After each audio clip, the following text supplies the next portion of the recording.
Hello everyone, how are you doing? This is MD Tech here with another quick tutorial. In today's tutorial, I'm going to show you guys how to download and install the Avast secure browser on your Windows computer.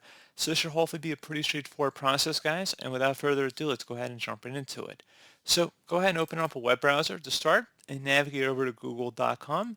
And once you're in Google or at the Google homepage for searching, you want to go ahead and just type in Avast secure browser.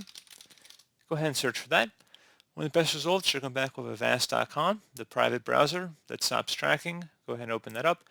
This is a Chromium-based browser, by the way. So go ahead and select the Download Now button. Please note it's also available for Mac, Android, and iOS devices as well. So go ahead and select the Download Now button. Once the setup file is done downloading, go ahead and open it up, just like you would any normal executable.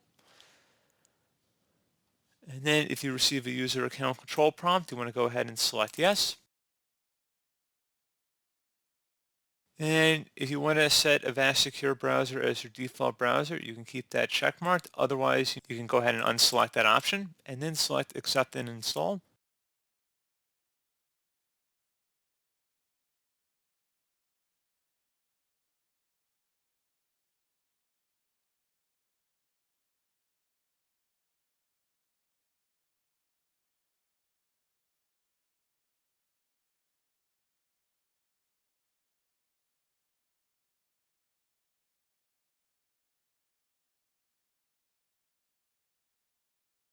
And there you go, guys. Simple as that. So there you go, guys.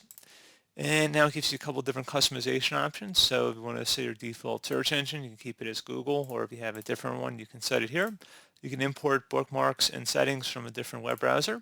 If you have them installed, block ads automatically, and then also launch the browser on log on, and then just click Finish Setup. So pretty straightforward process, guys. I do hope I was able to help you out, and I do look forward to catching you all in the next tutorial. Goodbye.